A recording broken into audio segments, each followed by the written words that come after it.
예수께서 이 말씀을 하실 때 한 관리가 와서 전하며 이르되 내 딸이 방금 죽었사오나 오셔서 그 몸에 손을 얹어 주소서 그러면 살아나겠나이다 하니 12해 동안이나 혈루증으로 앓는 여자가 예수의 뒤로 와서 그 겉옷가를 만지니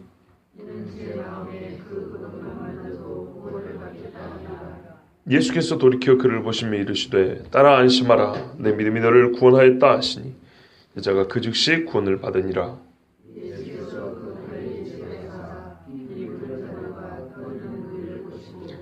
이르시되 물러가라 이 소녀가 죽은 것이 아니라 잔다 하시니 그들이 비웃더라. 무리를 보내 예수 그 소문이 그 온 땅에 퍼지더라. 아멘. 예수님이 새 포도주 이야기를 하시던 중에 한 관리가 와가지고 예수님 앞에 갑자기 절을 했습니다. 이 사람은 관리라고 되어 있는데요. 마가복음에 보면 회당장 야이로라 되어 있습니다. 회당장은 당시에 존경받는 사람입니다. 이스라엘 사람들이 예루살렘 성전이 파괴된 후에 포로로 잡히고 이방에 쫓겨나가 살 때 유대인들이 하나님의 말씀 제사를 드릴 수가 없잖아요. 왜냐하면 제사는 성전에서, 그죠? 성전이 없는 땅이기 때문에 제사 드릴 수 없고, 그러나 항상 뭐만 가지고 있으면 돼요? 율법, 하나님의 말씀을 가지고 있으면 산단 말이에요. 그래서 이 말씀을 배우고 가르치고 기도하고 제사는 없지만, 그리고 유대인들끼리, 우리도 외국 나가면 한국 사람 만나면 좋죠. 유대인들끼리 서로 모여서 약속을 기다리고 메시아가 오리라, 메시아가 오리라. 이거 들어야 되는 겁니다. 그렇죠? 믿음은 들어야 되죠. 그런 모임이 있었던 장소가 회당입니다. 사도 바울이 가는 곳곳마다 회당을 먼저 찾아가죠. 자기 민족에게 복음을 전했어요. 그리고 이방인들에게 복음을 전하고요. 회당은 한 군데가 아니고 여러 군데입니다. 유대 땅에도 회당이 있었습니다. 동네마다. 자, 그런데 이제 이 회당에 장이라고 할 것 같으면 그걸 아무나 지을 수 있는 건 아닐 것이고, 후에 처음에 지은 사람 말고 이제 대를 이어서 거기 수장을 하려면은 백성들에게 존경받는 사람이 되지 않겠습니까? 그죠? 그러니까 야이로는 상당히 존경받는 사람 중에 한 사람. 그리고 재력도 좀 있고, 사도행전을 보면 어떤 사람은 회당을 지어준 사람이 이렇게 돼 있어요. 그래서 백성들이 또 존경받는 사람도 있어요. 자, 야이로, 이 관리라고 지금 기록되어 있는 이 사람은 회당장이고, 유대인들은 꽤나 존경받는 사람이고 명망 있는 사람, 재력도 좀 있는 사람. 자, 이 사람이 예수님 앞에서 절을 했답니다. 여러분 다 알다시피 딸이 죽어서 그랬지만 그 지경에, 그러니까 그 지역 경계 안에, 지경에 자식이 죽은 사람이 한두 명이겠습니까? 그러나 예수님 공생애 동안에 자식이 죽었다고 와서 살려달라고 한 사람은 딱 이 한 사람입니다. 물론 사람이 죽은 것은 하나님이 정하신 이치요 법이기 때문에 바꿀 수가 없으니까 그냥 우리가 수긍할 수밖에 없지만, 그래도 죽은 자를 살릴 수 있는 믿음이 있으리라고 믿고 나온 사람은 이 사람밖에 없습니다. 자, 그러면 이 사람이 나오기 전에 마음이 어땠을까요? 이 사람은 예수님에 대한 이야기를 이미 듣고 있었겠죠. 그러니까 우리가 봐야 될 게 뭐냐면, 딸을 살려달라고 올 때 우리의 믿음을, 우리가 자꾸 그분의 믿음을 보는데, 맞죠? 그런데 그 전에 그 믿음이 없었겠냐는 거예요. 그 전에 믿음이 있으니까 그때 나왔을 거 아닙니까? 제가 지금 말씀드리고 싶은 거는, 이처럼 유대인 중에 상당히 예수 믿는 사람이 많이 있었다는 얘기입니다. 예수님 당시에도 바리새인 중에 무리들이 예수님을 믿었다는 얘기가 있죠. 사도행전에도 그런 기록이 많이 있고요. 왜 제가 이 말씀을 굳이 이렇게 자세히 드리냐? 우리 한국 사람이 갖고 있는 고정관념이 있어요. 잘못된 고정관념. 유대인들은 다 예수를 안 믿을 거라고 생각하는 거예요. 그래서 유대인들은 예수대로 죽였고, 그 예수대로 죽인 놈들은 아직까지 초림의 예수를 기다린다고 막 이렇게만 생각하는데 그렇지 않아요. 사도들이 다 유대인 아닙니까? 세례받은 5,000명, 하루아침에 5,000명들 회심하고 세례받았다는데 그 사람들 유대인 아닐까요? 또 3,000명도 있잖아요. 그죠? 그 많은 사람들 유대인 아니란 말이에요. 다 유대인입니다. 대부분 유대인입니다. 유대인이 예수 믿는 거는 정상 아닙니까? 예수님이 자기 백성에게 복음을 전해왔는데 자기 백성이 안 믿으면 말이 안 되잖아요. 사도들 다 유대인이고 유대인 중에 남자고 바울도 유대인. 그리고 유대인들이 실제로 교회를 세웠고요. 예루살렘 교회. 그죠? 유대인들이 사마리아도 갔고 유대인이 저기 요빠도 가고 유대인이 가이사랴도 가고 유대인이 로마까지 가고 바울이 로마까지 가고 베드로도 로마까지 가고 유대인들이 다 복음을 전했습니다. 그런데 왜 우리는 지금 유대인은 예수 안 믿는 사람 이런 공식을 갖고 있을까요? 그러니까 우리가 죄송하지만 그렇게 생각을 안 해보고 믿는 거예요. 성경에 보면 다 유대인인데 그 유대인들은 다 어디 가고 우리는 왜 지금 유대인들은 예수를 안 믿을 거라고 생각할까요? 그것이 우리식 생각입니다. 유대인들이 예수를 믿었고 유대인들이 교회를 세웠고 유대인들이 세운 교회가 꽤나 많이 있습니다. 지금도 남아있는 교회가 있습니다. 지금도. 그런데 마귀는 지혜롭죠. 우리가 마귀의 사람이라는 게 아니라 마귀가 퍼뜨린 소문이 돌고 돌고 돌아서 우리 속에는 어떻게 들어옵니까? 유대인은 예수 안 믿는 사람 이렇게 되는 겁니다. 유대인 중에 예수를 믿은 사람도 우리가 생각보다 많아요. 예수님을 안 믿고 대적한 사람도 무지하게 많아요. 근데 이쪽 사람들을 보고 이쪽까지 다 그냥 싸잡아먹고 그렇게 생각하는데 그러면 안 되고요. 유대인 중에 예수님을 믿는 사람이 상당히 많습니다. 그런데 마귀가 이 많은 유대인 중에 예수 믿는 사람을 남겨두면 이로울까요? 해가 될까요? 해가 되죠. 유대인 600명 유대인 학살 당할 때 그 유대인들이 만약에 정통 유대인이라면 그 중에 예수 믿는 사람이 없었을까요? 상당히 많은 예수 그리스도를 믿는 유대인도 죽임을 당했을 겁니다. 역사 중에 유대인들은 엄청나게 죽임을 당했어요. 그러면서 저는 이런 생각을 합니다. 그들이 예수 죽인 핏값을 치른다. 틀린 말은 아니라고 봐요. 분명히 그들이 역사를 보면 부정하기 어렵습니다. 그런데 동시에 마귀는 그 기회를 틈타서 예수 그리스도를 믿는 유대인들의 씨를 말리기 시작했어요.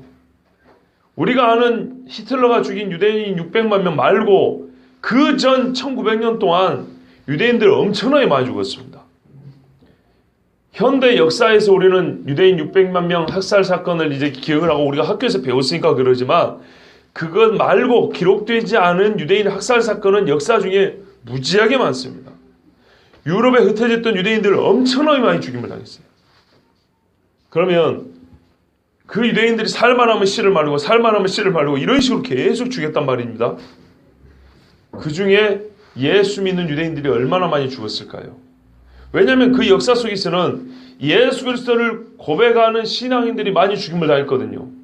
예수를 믿는 사람이면서 동시에 유대인이면 죽일 이유가 더 분명하죠.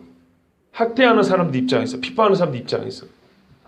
유대인들은 예수님을 부정한 사람도 많이 있었지만 우리가 지금 고정관념으로 생각하는 것보다 유대인 중에 예수 믿는 사람들이 꽤 많았습니다.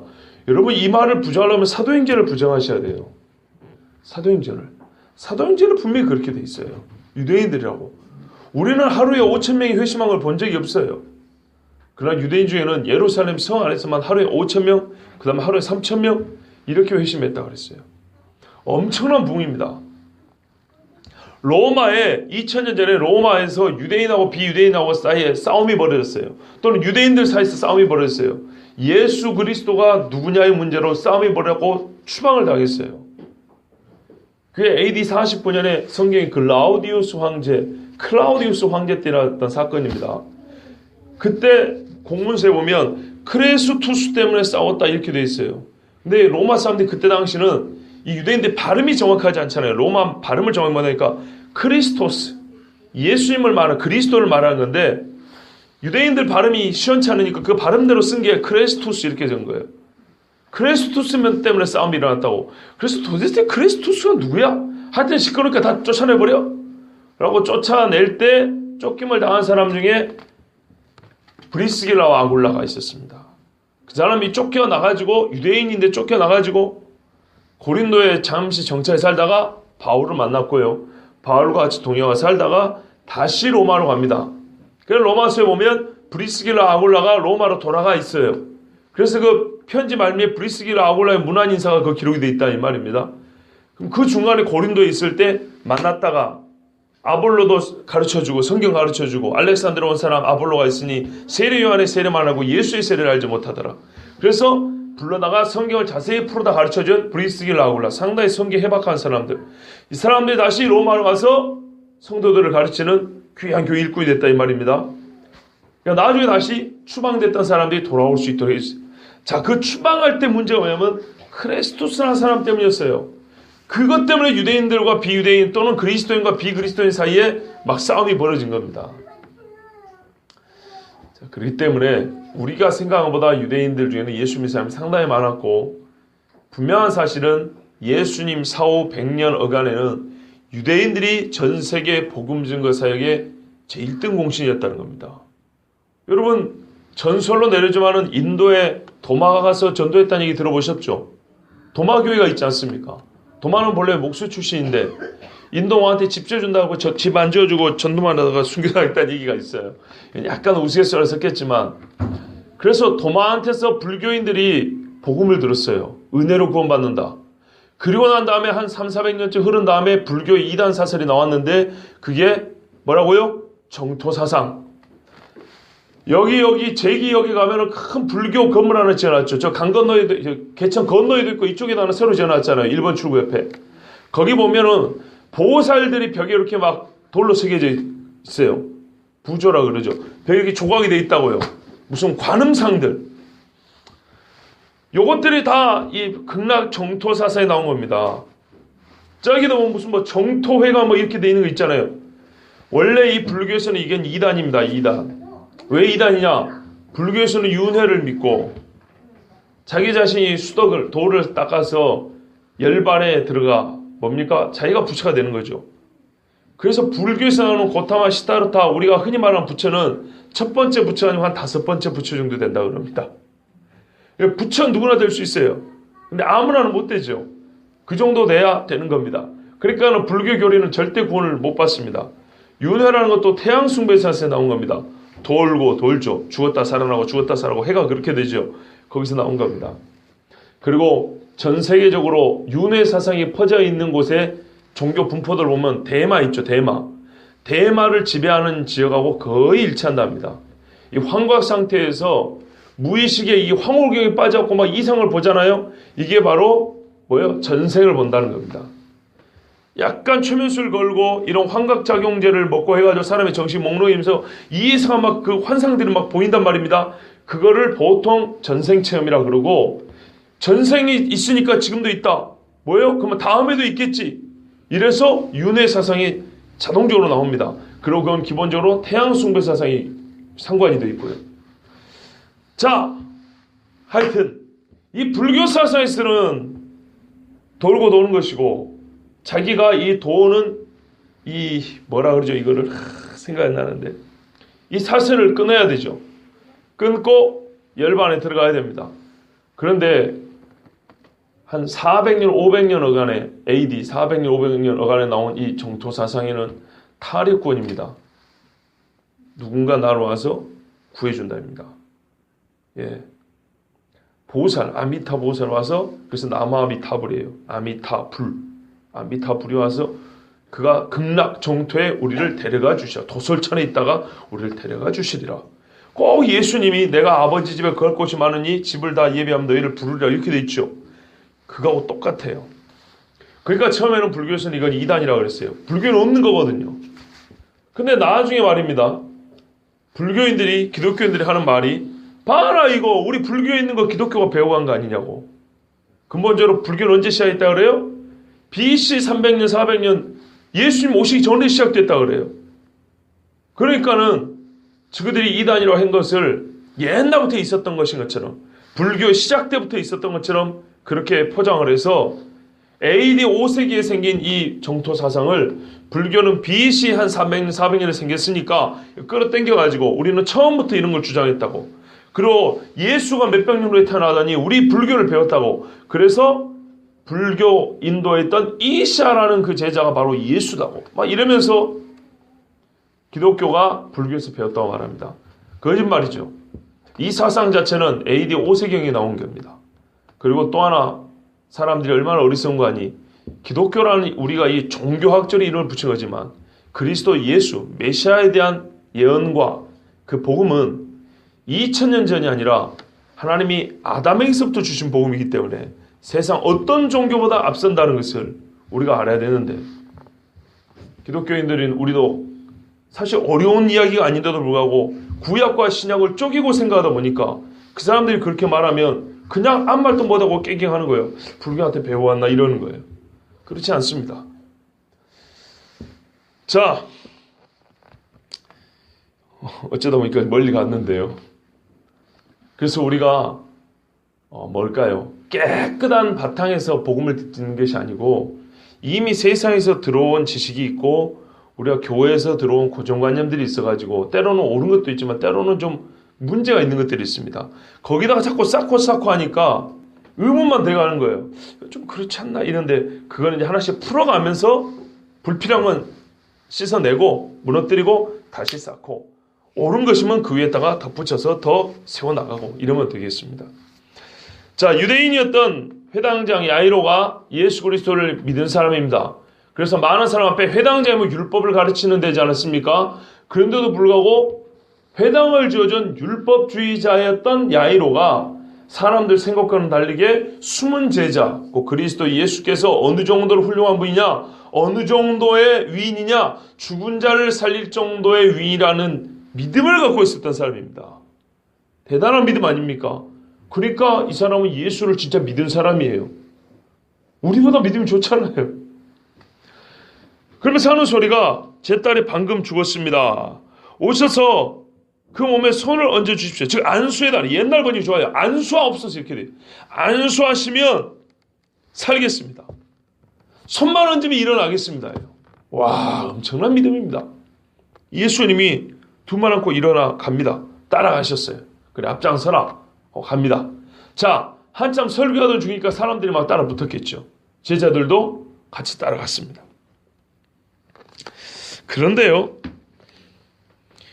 가는 중에 12회 동안이나 혈루증 앓는 여자가 예수님 뒤로 살짝 와가지고 겉옷가를 만졌어요. 이렇게 살짝 닦고 갔어요. 이 사건이 너무 중요해서 오늘 본문에 기록이 되어 있습니다. 마가복음에도 이런, 아마 누가복음인가 이런 기록이 있어요. 보면은 예수님 가다 섭니다. 누가 내 옷에 손을 대었느냐 물어봅니다. 제자들이 선생님, 사람들이 이렇게 많은데, 그러니까 저 말이 맞죠? 지금 많은 사람이 따라간 겁니다. 어디 가는가 하고 따라갔죠. 자, 이렇게 사람들이 많은데 누가 나를 손댔냐고 물어보시면 참 그 답답한 노릇 아닙니까, 선생님? 이제 그런 말이죠. 아니다. 내 몸에서 능력이 나간 줄 내가 안다 그랬어요. 그러면 그 전에도 많은 사람이 옷을 닫는데 이건 당연한 건데 그 전에 능력이 안 나갔다는 얘기입니다. 그럼 언제 능력이 나와요? 믿음으로 될 때 나가죠. 믿음으로. 예, 누가 믿음을 가지고 접촉을 했단 말입니다. 의도적으로. 그때 오늘 본문에는 간단히 되어 있지만은 그 여자가 숨기지 못할 줄 아시고 알고 12의 혈루증을 앓는 여자가 나와서 말하죠. 사실 여차저차해서 제가 선생님 옷가에 손을 대었습니다. 이런 이야기 아시죠? 네. 그러니까 예수님이 뭐라고 말씀하시냐면 따라 평안히 가라, 네 믿음이 너를 구원하느니라 그랬어요.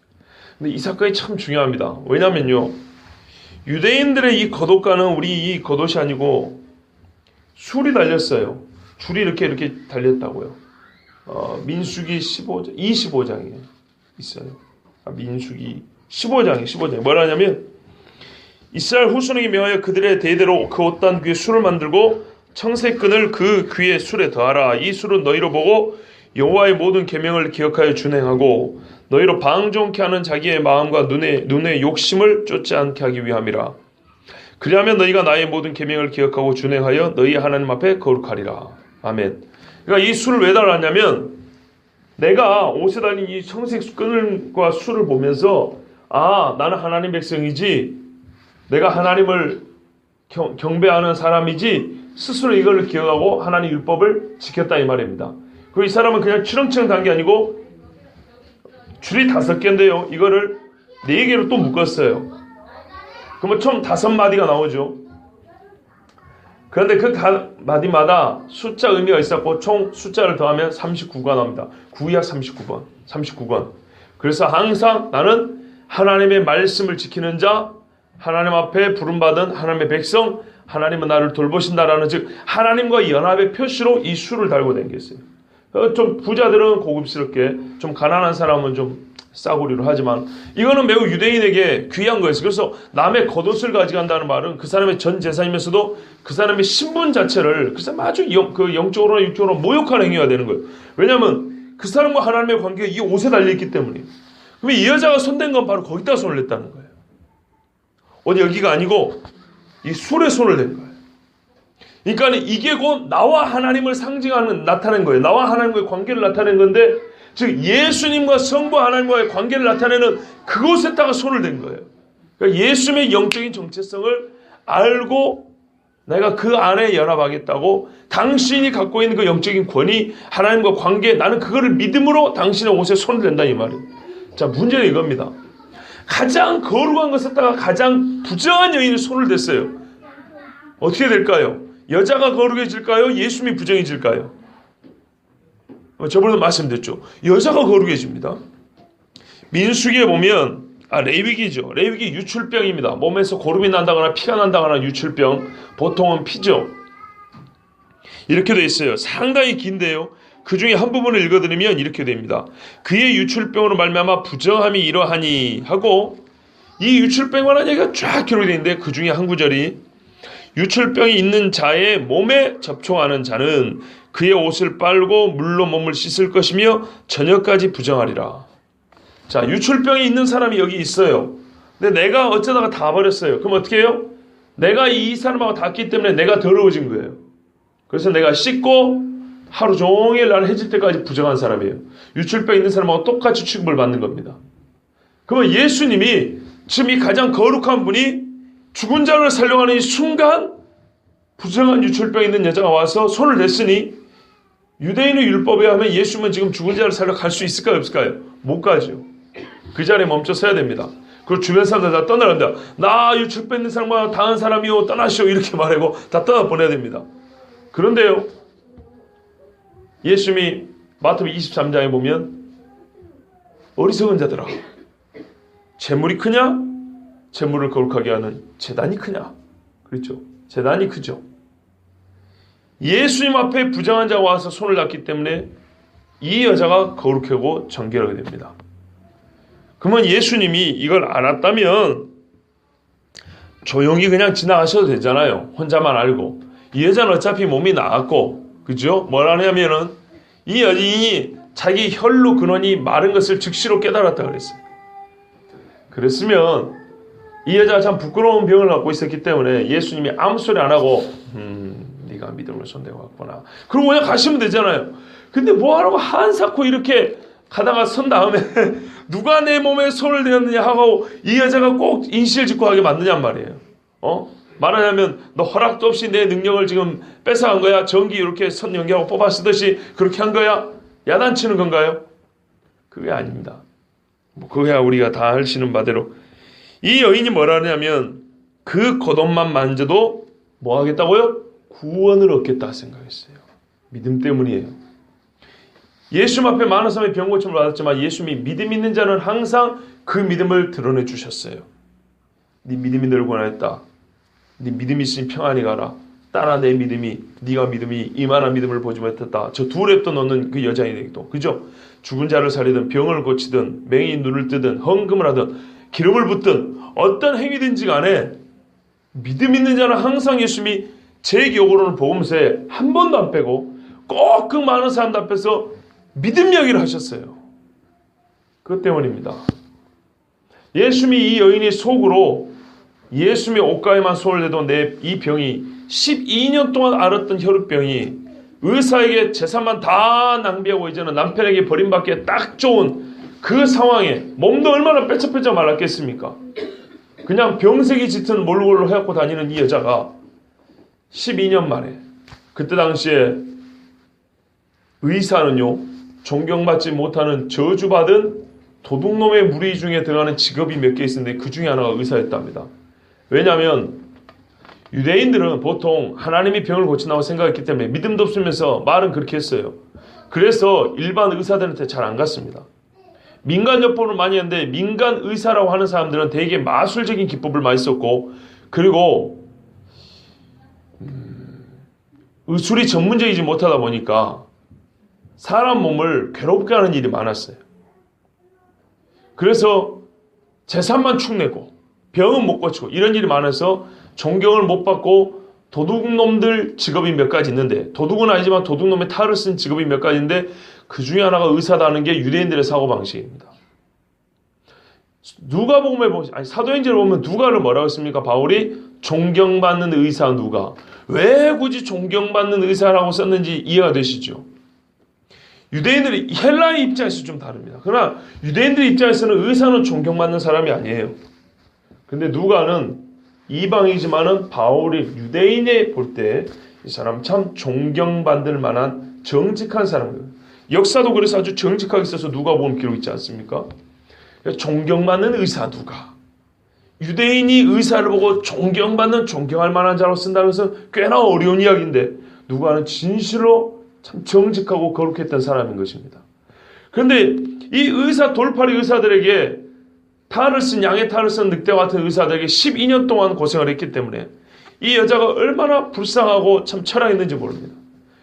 그런데 이 여자가 마지막으로 붙잡은 분이 예수님이었고, 그냥 병을 낫겠다 끝난 게 아니라 구원을 얻겠다 그랬어요. 육체의 질병을 낫는 것은 당연하고 이 여자는 그 이상의 믿음이 있었습니다. 예수님이 그 믿음을 드러내 주려고 이 여자가 이제 공적으로 이 세계에 아무 문제가 없는 공동체원인 것을 증명해 주시려고 이 여자의 믿음을 드러내 주셨고 거룩하게 됐다고 선포해 주셨습니다. 동시에 이게 중요합니다. 예수님은 자기 자신을 가르쳐 준 겁니다. 분명히 이 여자가 내 몸에 손을 냈죠.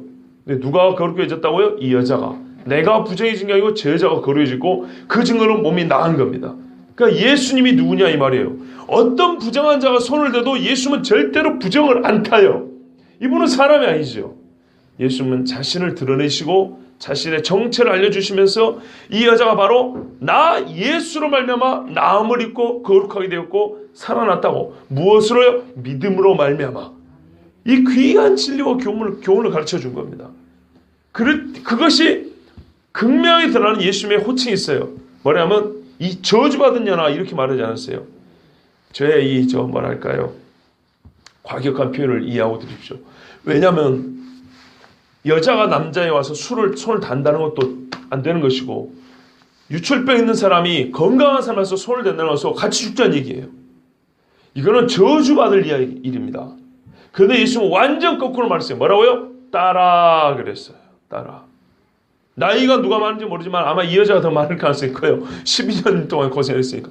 그런데 예수님은 아무리 이 여자가 나이가 어려도 딸이라고 부를 정도 나이는 아니죠. 그런데 예수님은 자기 권위에 의해서 따라 그랬어요. 아버지의 심정으로, 아버지의 능력으로 내가 지금 너를 어떻게 고쳤다고 말이에요. 예수님의 한마디 한마디가 우리에게 정말 크고 깊은 진리를 가르쳐 줍니다. 그래서 이 여자 이야기가 기록되어 있고 예수님은 일부러 멈추셔서 드러내셨어요. 자, 드러내셨습니다.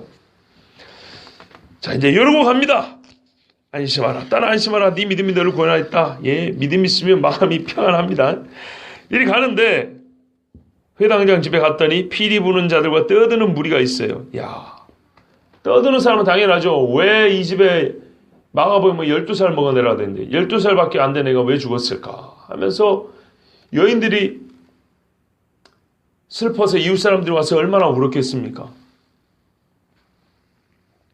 그리고 이 미신적인 그런 말할까요? 막 곡소리들, 이상한 소리 내고 그런 사람도 있었을 것이고, 또는 여기 피리 부는 자들은 직업적으로 가서 곡해주는 사람들입니다. 노래 부르고 하면서. 저희 동네에도요, 참 제가 그래서 시골에, 저는 유대인의 안테나고 성지순례를 안 가봤지만 총회 세트 하는 게 얼마나 감사한지 몰라요. 난 이해가 돼요. 우리 교회 집사님이 한 분 계셨어요. 참 그분이 하는 그 행동들을 보면 집사님이라고 부르기가 좀 창피하긴 해요. 왜냐하면 장례식마다 쫓아다니거든요. 잔치마다 쫓아다녀요. 누가 부르지도 않는데 일부러 가요. 그래서 음악 틀어놓고 내가 틀어놓으니까 돈 좀 달라 그래요. 그런데 이분이 종교의 정체성을 알기가 어려워요. 기독교인지 불교인지. 예? 그 총에서 장례하면은 뭐 그런 거 있잖아요. 그러면 방송합니다.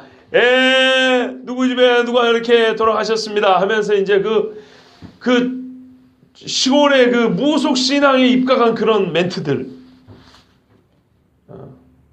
그리고 상여 나갈 때 앞에서 그 마이크 잡고 뭐 하는 그런 것들. 그리고 이제 장례치는 2박 3일 동안에 음악을 틀어줘야 되잖아요. 예, 음악 들으면 그 우리나라 전통 음악이라는 그 곡소리들 이런 거 있죠. 이런 거 틀어줍니다. 덕은 고사하고 저분이 교회를 왜 다닌가 하는 그런 생각이 듭니다. 왜 그런다고요? 돈 벌으려고요. 그래서 제가 이해가 됩니다. 이 양반들요. 피리 부는 사람들, 떠드는 사람들. 회당장이 지금 예수님 모시러 갔는데 이런 사람들 불러놓고 갔겠습니까? 애기 아빠가? 아니죠. 적어도 예수님 우리 딸을 살려주십시오 부르러 간 사람이 가기 전에 저기 곡하는 사람들 좀 불러놓고 피리 부는 애들도 좀 불러놓고 말이 돼요? 안 되죠. 이 집엔 믿음 없는 누군가가 불렀거나 집안이 이러면 안 돼요. 믿음 없는 누군가 불렀거나 아니면 사람 죽은 줄 알고 냄새 맡고 날아온 파리들이죠. 그래가지고 이 사람들이 이제 막 종이 날리고 막 이러면서 울면서 하면서 거짓말로 울고 연기자들입니다. 그리고 슬픈 피리 불면서 엄마 마음이나 찢어놓고 말이죠. 이러고 있는 거예요. 하나 도움이 안 되는 인간들이에요. 그 예수님이 물러가라 그랬어요. 예수님이 그 예루살렘의 그 장사치들 상 뒤엎는 것처럼 여기서 지금 뭐 하는 짓이냐고 나가라 그랬어요. 이 사람 나가겠습니까? 이 돈벌인데 안 나가죠. 나가려면 돈을 좀 주고 나가라 그러든지. 그래서 그분도 쉽게 안 나갔다니까요. 돈 줘야 가요. 자, 마가복음에도 이 일이 기록이 되어 있는데요. 예수님이 이 사람들을 보고 나가라. 당신들은 여기 있을 이유가 없다. 하나 도움도 안 되는 사람들이고 오히려 이 거룩한 예수님의 지금부터 이제 기적이 일어날 건데 이 사람들은 방해만 되죠. 뭐 그들이 있다고 안 되는 건 아니지만 예, 정말 예수님은 깨끗한 그런 분위기와 그런 사람들 가운데서 기적을 행하려고 하시는데 이 부정한 사람들 보고 나가라 그랬어요. 그러면서 예수님 뭐라 하면 너희들이 있을 필요가 없는 이유가 뭐냐? 이 아이가 자고 있기 때문이라고 그랬어요. 아이가 잔다. 죽은 것이 아니라 잔다 그랬어요. 그러니까 이 인간들이 어쨌다고요? 비웃더라. 왜 비웃었을까요? 우리가 아무리 그래도 그렇지 죽은 사람하고 자는 사람 하나 구분을 못할까? 이게 죽은 거지 어떻게 잔 거냐? 그래서 예수님을 비웃은 거예요. 두 번째는 이게 이제 은유적인 표현인 거 알아요. 사실을 가리키는 게 아니라 자고 있는 것처럼 깨어날 거라는 거예요. 죽은 건 사실인데 죽은 사람은 못 일어나잖아요. 그러나 죽은 건 사실이지만은 잠자는 사람처럼 곧 일어날 거라는 것이에요. 그 이제 서로 상식 있고 어른들이니까 뭔 말인지 알아먹어요. 알아먹었기 때문에 또 비웃은 거예요. 네가 뭔데 죽은 자를 살린다는 얘기냐? 당신이 누구간데 아니 죽은 자를 잠자는 사람처럼 어떻게 깨워 일으킨단 말이냐. 웃기지 말라고 웃은 거예요. 왜냐하면 이거는 하나님만 하실 수 있는 일이기 때문입니다. 그래서 웃었어요. 이사야에 이렇게 말씀이 되어 있습니다. 이사야 25장에요. 사망을 영원히 멸하실 것이라. 주 여호와께서 모든 얼굴에서 눈물을 씻기시며 그 백성의 수치를 온 천하에서 제하시리라. 여호와께서 이같이 말씀하셨느니라. 그날에 말하기를 이는 우리 하나님이시라. 우리가 그를 기다렸으니 그가 우리를 구원하시리로다. 이는 여호와시라. 우리가 그를 기다렸으니 우리는 그 구원을 기뻐하며 즐거워하리라 할 것이며. 아멘. 이렇게 돼 있어요. 여호와께서 처음에 어떻게 했다고요? 사망을 영원히 멸하실 것이라. 고린도전서에 맨 마지막에 멸망만을 원수 너는 마귀요 사망을 멸하신다. 예수님이 그랬잖아요. 예수님이 바로 여호와께서 하실 일을 하신 거예요. 바울은 그 예수를 알게 된 거죠. 그런데 아직 예수님이 누군지 모르는 입장에서 유대인들은 뭘 하냐면 여호와께서 언젠가 우리에게서 사망을 없앤다는 거예요. 사망을. 그래서 이사야가 말한 대로 사자고로 손으로도 물지 않고 뭐 이런 세상에 온다는 것을 이스라엘 사람들이 이미 알고 있었어요. 그러니까 예수님이 잔당할 때 왜 비웃었냐면 그러면 네가 여호와란 얘기냐 이런 말이에요. 우리가 아무리 성경을 몰라도 이사야 25장에 이렇게 기록되어 있는 거 아는데 여호와 외에는 우리를 사망에서 자유케 하고 사망을 멸할 분은 여호와 하나님밖에 없다. 근데 네가 지금 네가 대관절 그러니까 스스로 여호와 하나님이라고 말하는 거냐? 웃기고 있네. 이러고 웃은 거예요. 그러자 예수님께서 그들을 쫓아내시면서 오히려 그들을 비웃으신 거죠. 이렇게 세우지 않습니까? 무리를 내보내신 후에 예수께서 들어가서 소녀의 손을 잡아 일으켜매 일어나는지라. 아멘. 마가복음에는 이게 좀 더 자세히 기록되어 있습니다. 이 25절 한 절이 이렇게 자세히 크게 기록되어 있습니다. 그들이 비웃더라. 예수께서 그들을 다 내보신 후에 억지로 내보냈죠. 아이의 부모와 또 자기와 함께한 자들을 데리시고 제자들 일부를 데리고 아이 있는 곳에 들어가서 그러니까 애가 누워있고 방에서 밖에서 시끌벅적했던 거예요. 마루 같은 데서 다 나가라 그러고 부모하고 제자들 일부를 데리고 방으로 이제 들어갔어요. 우리도 옛날에 병풍 쳐놓고 있었잖아요. 누워있는 애한테 가가지고 아이의 손을 잡고 친근한 표시죠. 시신이 닿으면 부정이 되는데 그게 아니죠. 이제는 시신이 예수님을 닿아서 일어나죠. 예. 엘리사의 시신 뼈가 닿는데도 시신들이 벌떡벌떡 일어났다고 구약에 그렇게 돼 있어요. 손을 잡고 이르시되 달리다굼 이랬는데 원래는 달리다굼이 이렇게 달리다굼이 이런 말이에요. 달리다굼 하시니 번역하면 내가 너에게 말하노니 소녀야 일어나라 그랬어요. 소녀 곧 일어나서 걸으니 애가 일어나자마자 걸었어요. 나이가 12살이라. 사람들이 곧 크게 놀라거늘. 이 말은요 거의 기절할 뻔했다 이런 말입니다. 예. 우리 번역을 좀 더 실감나게 했었어야 돼요. 사람들이 거의 기절할 뻔했으니 혼자라에 쓰러질 지경이었으니 이래야 되는 거예요. 원래. 너무 밋밋해요. 놀라거늘. 아이고 뭐니나 살았네. 뭐 이 정도밖에 안 돼요. 느낌이. 예수께서 이 일을 아무에게도 알지 못하게 하라고 그들을 많이 경계하시고 이에 소녀에게 먹을 것을 주라 그랬어요. 먹을 것을 주라. 완전히 살아난 거죠. 신체 기능이 병든 정도가 병들었을 때로 살아난 게 아니라 완전 건강히 살아난 겁니다. 나사로에도 예수님이 하신 게 뭐예요? 풀어놓아 다니게 하라입니다. 살았다는 증거입니다. 나사로는 풀어놓아 다니게 하라. 이 아이는 먹을 것을 주라 그랬어요. 100% 완전하게 예수님이 살리셨어요. 자, 근데요. 특이한 거는 예수님이 사람들에게 알리지 말라 이렇게 말씀하신 거예요. 왜 알리지 말라 그랬을까요? 예수님은 때로는 자기 자신을 드러내시고 때로는 자기 자신을 감추십니다. 제자들이 아니 자기를 믿게 하려고 한 사람치고 자기를 드러내지 않는 사람이 어디 있습니까? 예수님을 왜 자신 자꾸 감추십니까? 이렇게 불평을 말한 적이 있어요. 그런데 아까 그 혈루병 나은 여자 같은 경우는 예수님이 일부러 드러내셨잖아요. 여인의 나은 것도 드러내고 내가 고쳤다고 나를 드러냈지 않습니까? 나는 부정한 자가 손을 대도 부정해야 되는 게 아니고 내가 그를 거룩해 하는 자라고 자기 자신을 드러내시잖아요. 근데 왜 여기서는 또 자기를 감추셨냐는 말이에요. 예수님은 100% 자기를 감추는 것을 원했기 때문일까요? 뭐 그럴 수도 있어요. 그런데 예수님이 사역 전체에 있어서 기적을 행할 때마다 항상 감추라 말하지 말라 하신 건 아니고 그럴 때가 있었어요. 두 가지 경우로 우리가 생각해 볼 수 있습니다. 하나는 말 그대로 전체적으로 예수님이 때가 안 됐기 때문에 감추게 한 적이 있어요. 그리고 또 하나의 경우는 퍼지기는 퍼지는데 퍼지는 방식 때문에 그런 경우가 있습니다. 너무 가볍게 퍼지거나 불순물이 섞인 채로 퍼지거나 방해하는 자가 함께 이렇게 끼어가지고 이게 막 싸움이 일어나면서 퍼지거나 그러면 될까요? 안 되겠죠. 여러분 봐보십시오. 아까 이 집에서 쫓겨난 인간들이 있어요. 자, 이 인간들이 보는 앞에서 예수님이 일으켰어요. 일으키면 그 사람 중에 믿는 사람도 있겠지만은 사람들이 기적을 보고 다 믿는 건 아니란 말이에요. 어떻게 될까요? 죽은 사람을 살려놨다는 얘기를 사람들이 잘 믿지도 않을 뿐더러 예수 앞에 반감을 가진 사람이 옆에 있어가지고 이게 그냥 무분별하게 소문이 나면은 이상한 이야기들이 첨가될 가능성도 있습니다. 또 의도적으로 왜곡할 가능성도 있습니다. 가장 순수한 사람들끼리 조심.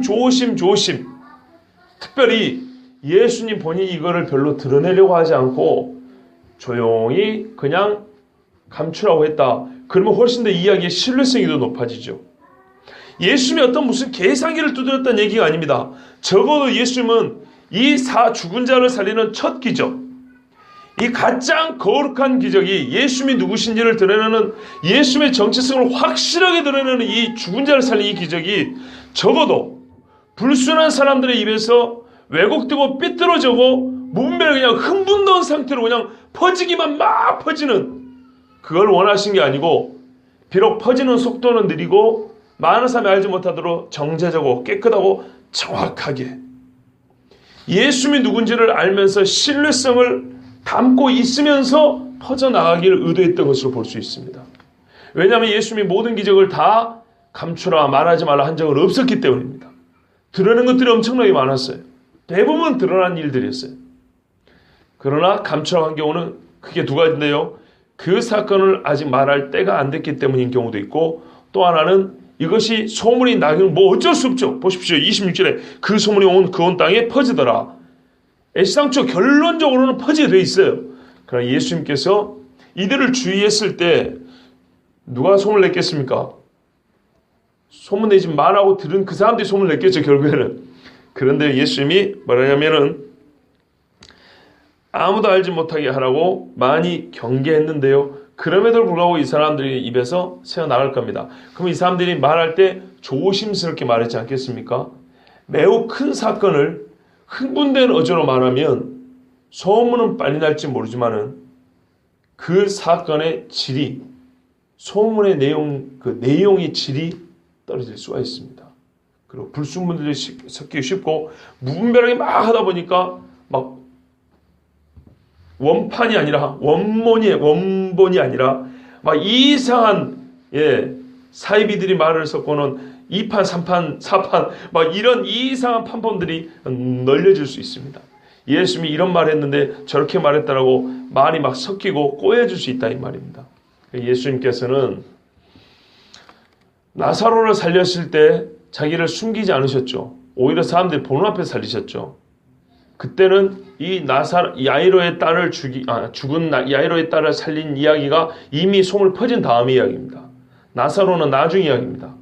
나인성 과업의 아들도 나중 이야기입니다. 이 아이를 살린 게 처음입니다. 근데 이때만 쉬해라 그랬어요.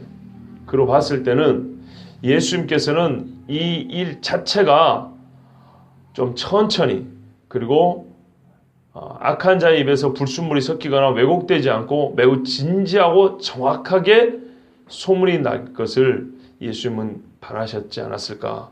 그거는 본문에 기록된 게 아니라 우리가 성경 예수님의 복음 사역 전체를 볼 때 우리가 추정을 해보는 겁니다. 이거는 추정입니다. 만약 예수님이 모든 기적을 다 감췄다면 이런 말을 못하는데 대부분은 드러내셨고, 또 2번 죽은 자를 살린 데 있어서는 감추란 말이 없었거든요. 그리고 보십시오. 경계에 경계를 더했으면 성경에도 기록이 안 돼야 됩니다. 왜? 소문이 안 났으니까 기록이 안 돼야 되는데 지금 기록을 해놨잖아요. 그걸로 봤을 때는 100% 이 이야기가 알려지지 않기를 바란다기보다는 알려지되 매우 신중하고 조심스럽고 정확하게, 그리고 예수님의 정체를 신뢰성 있게 이야기가 담아 전해지기를 바랬던 것을 우리가 추정해 볼 수 있습니다. 그러니까 소문이 퍼지는 방식에 대해서 예수님만의 생각이 있었다는 것으로 그렇게 생각하면 되겠습니다. 여러분, 오늘 이 두 사건에서 우리가 알 수 있는 것은 예수님이 지금까지도 자기가 누구신지를 드러내셨지만 아주 강력하게 드러나신 사건이었어요. 율법의 성결례를 가르치는 성결법에 정말 가장 가까이 해서는 안 될 사람들, 여러분 예수님 보시면 그동안에는 말로 고치셨어요. 말로. 문둥병자 코 갖다 붙여줬습니까 예수님이? 아니죠. 말씀이었어요. 말씀으로 충분했어요. 충분하지만, 그리고 그 말씀 안에 사랑이 담겨 있었죠. 자기 정체성이 담겨 있었죠. 그러나 더하여 이제는 육체의 터치와 함께 고쳐준 겁니다. 근데 이 터치는 이 지금까지 말로 고쳐준 걸로도 충분하지만 이 말한 이가 누구인지를 보다 더 확실하게 보여주는 경험입니다. 우리가 체험이라고 그러죠. 제가 의문을 가진 게 그겁니다. 예수님은 마지막 계명이 서로 사랑이라고 하고 가르쳐 주십니다. 제자들에게. 그러면서 세족식을 했습니다. 제가 참 의문이었어요. 차라리 나 같으면 유대 땅을 돌아다니면서 문둥병자들 다 모아놓고 수천 명 문둥병자를 한꺼번에 고쳐주면서 내가 이렇게 사랑이 많은 사람이다. 그래 주시던지, 배고픈 사람들 다 모은 다음에 집에 있는 그릇 다 가져와라. 옛날에 그 엘리야 때가 그랬던 거죠. 너희들 그릇에 기름이 마르지 않을 것이라고 그 그릇을 갖고 가게 하시면서 내가 이렇게 사랑이 많다. 그래도 될 거를 별로 실용성도 없이 제자들 맨날 씻는 그 발 한 번 씻어주고 내가 너에게 이르노니 새 계명을 너에게 이르노니 내가 서로 사랑하라 이랬단 말이에요. 그래서 저는 그게 뭔가 이 계명의 무게에 비해서 좀 약하지 않냐 이래 생각을 했어요. 그런데 그거를 옛날에 이제 신대원 다니면서 교회 그날도 수요일인가 교회로 왔다 갔다 하면서 이제 지하철 타고 다니고 걸어 다니면서 고민을 해봤어요. 그러면 생각난 게 있었어요. 그때 이제 몇 년 전에 대구 지하철 사고가 있었단 말입니다. 그때 2003년도에 지하철 사고 있었을 때 불났잖아요. 그때 사람들 많이 죽었어요. 그리고 사람들이 저도 그때 충격을 받았어요. 경악을 금치 못했죠. 얼마나 많은 사람들이 대구의 사건이지만은 얼마나 심장이 떨리는, 이번에 세월호 때도 저희 부모님도 바다에서 일하다가 그 소식을 듣고 심장이 떨렸고 일손이 손에 안 잡혔다 그랬어요. 특히 바다 사람들은 이 물에 빠져 배가 뒤집어 사람 죽는다는 거 얼마나 이게 정말 심장 깊이 파고드는 이야기인지 모릅니다.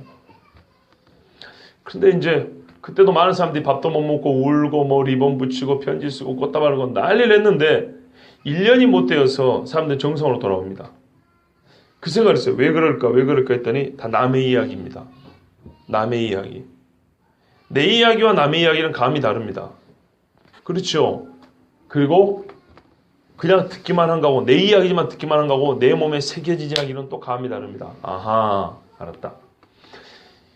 예수님 앞에서 수많은 사람이 병 고침을 받고 죽은 자가 살아나도 예수님의 제자들은 옆에서 다 구경한 사람들이지 자기 일이 아니에요. 자기 일이. 그런데 발을 씻어준 이 일은 내 일이에요. 내 몸에 내 발에 닿은 예수님의 손이에요. 여러분 있겠어요? 못 있습니다. 거기다 유대인의 관습에 선생의 발을 제자가 씻지 못하게 합니다. 제자가 아무리 겸손해도 선생을 아무리 존경해도 이건 인간이 할 짓이 아니다. 왜냐하면 스스로를 너무 낮추는 꼴이 돼버린다. 받는 사람은 너무 높아져 버리고 씻는 사람은 너무 낮추고 그건 안 된다 해가지고 제자도 스승의 발을 못 씻게 해놨습니다. 그런데 선생이 제자의 발을 씻으니 이게 얼마나 기가 막힌 이야기입니까? 근데 그 예수님의 손이 내 발에 닿았어요. 베드로가 안 된다고 말린 이유를 아시겠죠? 그러면 이 제자들이 그걸 잊겠냐 이 말입니다. 내 발에 새겨진 예수님의 그 손자국을 잊겠냐 이 말이에요. 아하. 그리고 예수님이 그렇게 씻겨준 다음에 깨끗하게 됐다. 앞으로 발을 씻어라. 이러면서 떡과 잔을 나눠주시고 십자가지로 가셨단 말입니다. 이 일련의 사건이 이게 고리로 딱딱딱딱 이게 연결이 될 때 제자들은 예수님의 십자가 사건, 즉 십자가 사랑과 이 발 씻음의 사건을 분리하여 이해한 게 아니고 하나로 이해를 하게 됩니다. 아, 이런 사랑이구나 이렇게 깨닫습니다. 예수님은 직접 손으로 잡으시고 몸을 부딪히면서 자기가 누군지를 가르쳐 주셨습니다. 표현을 좀 다르게 하자면 예수님은 오늘 말씀으로 고치셨습니다. 그러나 동시에 몸으로 고치신 겁니다. 그거를 생각하자는 것입니다. 예수님이 이 땅에 말로만 교훈을 주신 게 아니라 자기 몸에 못을 박아 죽으신 분입니다. 이 시대 많은 신학자들은 예수님을 따른다고 하는 예수 추종자들, 그리스도인이 아닌 그냥 학문적인 예수 추종자들은 예수님의 말 어록에 관심이 많습니다. 말에만. 말을 통해서 일어나는 기적에는 별로 관심이 없고 그냥 말에만. 그러나 성경 분명히 가르쳐줍니다. 예수님은 말로 증거하시고 몸으로 증거하시고 즉 자기 자신 전체 전인격을 가지고 하나님의 아들로서 이 땅에 진리를 증거하셨어요. 그 인격과 그 삶, 그 몸 자체가 복음이었어요. 예수님은 오늘은 몸으로 고친 겁니다. 말씀으로 고치고 몸으로 고친 겁니다. 예수의 몸에 닿는 자는 그 누구도 예수를 부정케 하는 것이 아니고 자기의 부정이 정결해지고 죽을 몸이 살아납니다. 그래서 우리가 말하기를 예수님 만나는 체험, 예수님 만나는 체험. 지금은 육체로 가신 예수님 아니죠. 영으로 가십니다. 여러분, 영어를 말로만 듣는 게 아니고 내 영과 성령이 부딪혀야죠. 그죠? 만나야죠. 그래서 진리는 만남입니다. 만남. 기독교 진리는 알미라고 하는데 이 알은 만나서 하는 겁니다. 왜요? 처음부터 진리는 예수님의 인격과 결합되어 있기 때문에 예수님의 인격체를 빼고는 우리 성경에 말하는 진리라는 건 없어요. 하나님의 인격을 빼놓고는 없어요. 즉 하나님이 진리를 전하는 게 아니고 하나님 자신이 진리인 거예요. 그래서 자신을 전한다 이런 말입니다. 예수님 자신이 진리예요. 여러분, 예수님의 말씀 전체를 믿으십시오. 예수님의 몸에 손이라도 대면은 내가 낫겠다는 믿음을 가지십시오. 예수님은요, 누구에게 손을 대주셨냐면, 누구의 손대을 허락하시냐면 믿는 자였어요. 믿는 자. 믿는 자가 손을 댈 수 있고요. 믿는 자는 예수님 반드시 그 말씀과 몸으로, 즉 자기 자신 전부를 다 동원해서라도 고쳐주시고 살려주십니다. 그때는 아직이나 여전하신 우리 주님입니다. 오늘도 믿음으로 우리 주님 앞에 우리의 받은 구원을 더 확고히 하고 또 우리 주변의 사람들에게 이 진리를 증거하는 우리 모두가 되기를 원합니다.